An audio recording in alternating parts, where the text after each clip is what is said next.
You're with Tacitus today at your Pushback channel, and thank you for joining this radio live stream.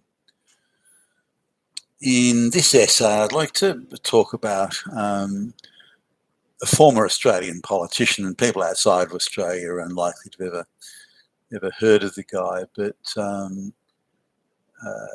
I was at a sort of fairly impressionable age. I was about 20, I suppose, when this guy was elected Prime Minister, and looking back on it, I sort of thought that he was a great communicator.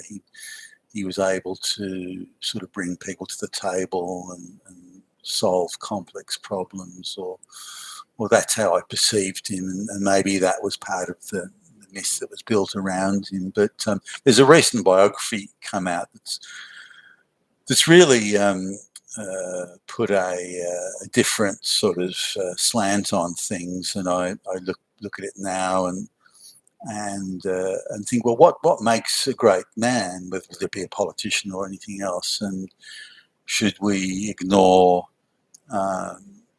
human failings? Maybe people who achieve great things also have great failings. Do we accept that as part of the deal? Do we think they should be squeaky clean in every respect? Never having got a parking fine or something like that. Should we see people that way? Is that even a reasonable way of saying things? Great military leaders, for example, in reality, they kill people or cause people to be killed. Should we think of people as great because of that?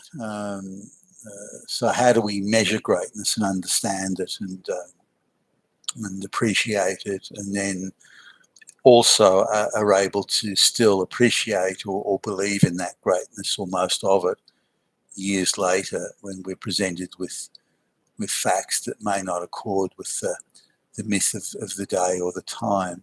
Now, it's a big issue now, especially with the left wanting to tear down statues left, right and centre. The slightest blemish in someone's past, and that's enough to trash any and all their achievements, and that's obviously absurd. But just looking at this is former Prime Minister and someone who's very prominent in the trade union movement back in the day. Now, I've actually met him a few times, not to sit down and have a conversation with. It was one word, 2-word exchanges, and I was coming out of a hotel. Once I'd had a meeting there in the business centre in the hotel, and I was coming out the stairs, and lo and behold, he's walking up the stairs with his security detachment and so on. And I later discover that hotel was where he would go to get laid with prostitutes and call girls that were put on by the rich business end of town to keep him sweet. And anyway, I passed him there. Another time, like 2 other times, I was in an airport, and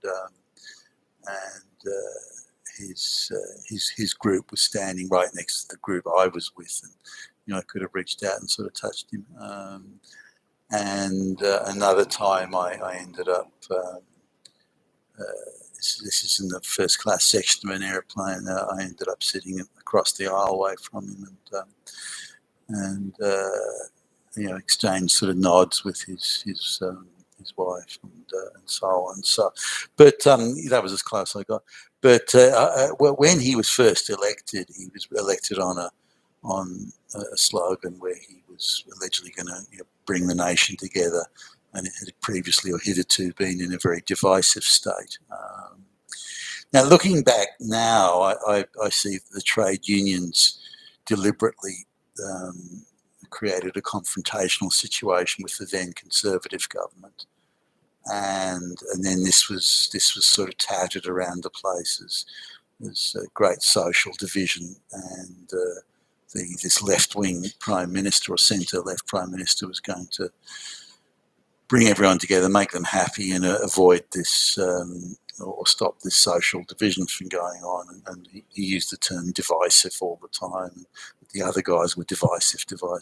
And this was really part of that rhetoric that we see today. You know, when the globalists bring in all these black and brown peasants to start murdering people and stabbing folks and everything. It's the social division that creates is all because of those evil white Hitler fascist Nazis. So yeah, the trick is always to create the division and then accuse the other side of doing it.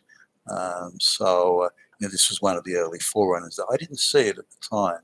I did believe it was, you know, was it a 20-year-old or whatever it was, 19-year-old. I did believe it was divisive, and so I thought this guy was actually brilliant, and just his constant talking about divisive, you know, and I didn't even sort of go. I remember thinking, yeah, well, what does he mean divisive? Divisive? Who's creating this divisive? Where it seemed like a great word. Maybe the other guys were bad, and I kind of accepted that as a, you know, the college kid type of age, and still being starry-eyed. And at the time, I even thought socialism was a pretty good idea. You know, the uncertainty of starting out in life when you're a kid.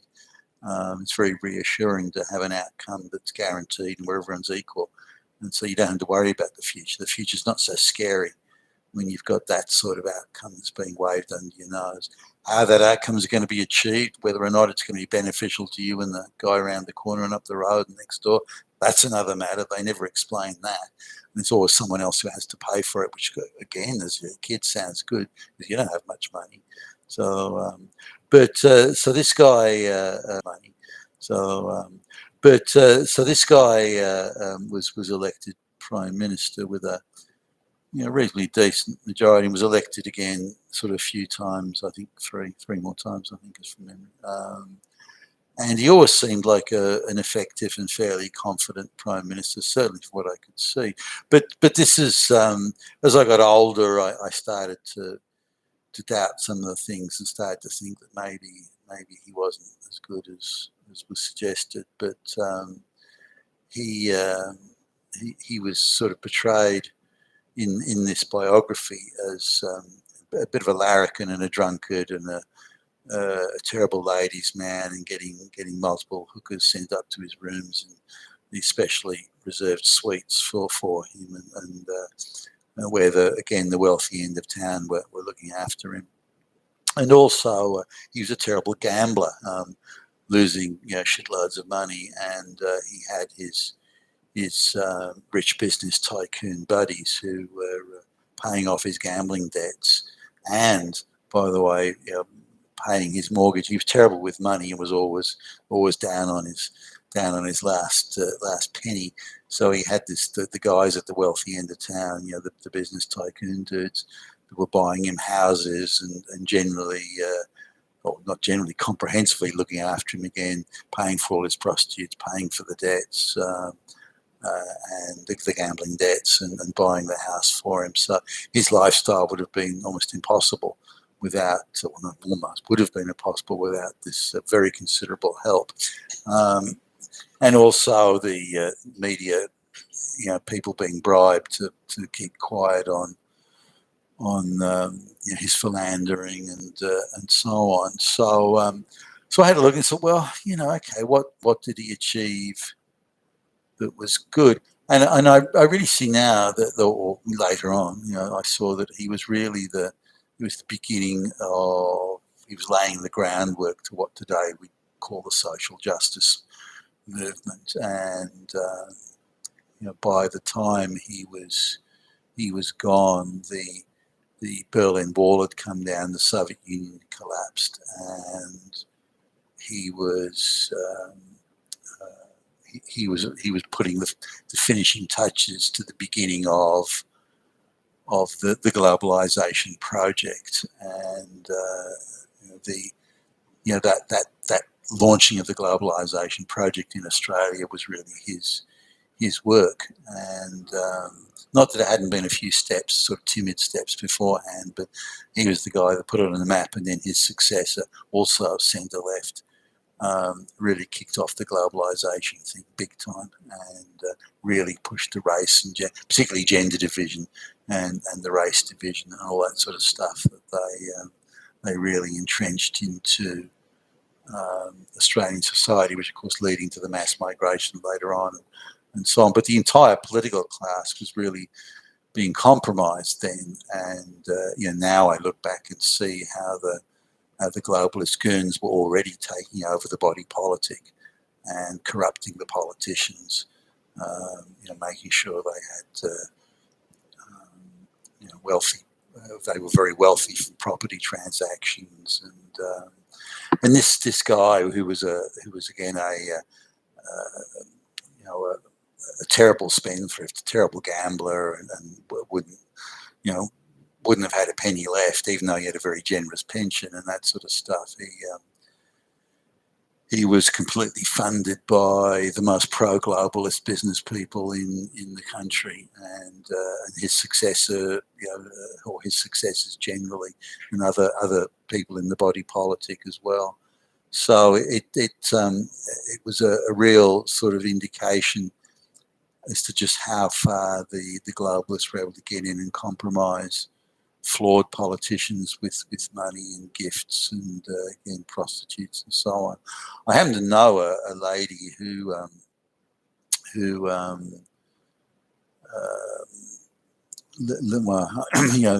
lived in a certain area, and I knew someone who knew her, and we were having dinner one night, and this particular politician invited himself over to her place, and but he said something that offended her, annoyed her, irritated her, or something like that. So she said, "No, I'm not gonna get horizontal with you," and kicked him out. And they ended up. She was standing on the balcony, and he was out in the street walking back to his car, and they decided to have a shouting match over the over the balcony. Must have amused the neighbours. And he concluded with, "You've just missed out on the opportunity to fuck the next Prime Minister of Australia." And she went, "I don't care, why don't you get lost?" And anyway, he was. So he did become the next Prime Minister. So indeed, she did miss out. So there you go.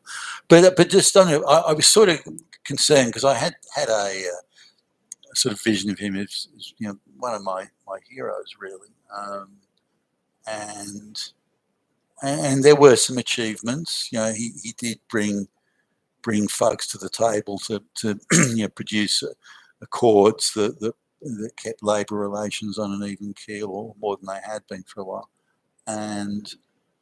But the flaws that the guy had, particularly with the rich tycoons really bankrolling him, and it was in this time that he was in such a weakened position that the globalists managed to come in and not only control him but control others and set up the architecture for the social division along race and gender lines, and later on things like trans rights and gay rights and these sort of issues. That basic architectural thing was put in. It was by corrupting all these politicians, and look, reading this biography, the extent of it is something that I hadn't realised, and so I now have a different view. So I wonder, it brings me back to the point of how do you measure greatness, and what was I simply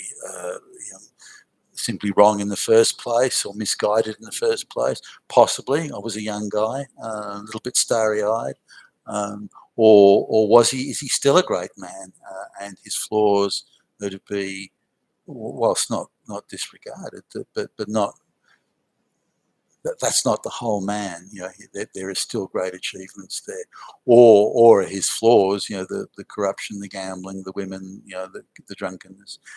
Does that mean that he's in fact not a great man at all, but some two-bit bum that happened to have good PR? The discussion for another time. You've been a Tacitus today at your Pushback channel, and thank you for listening.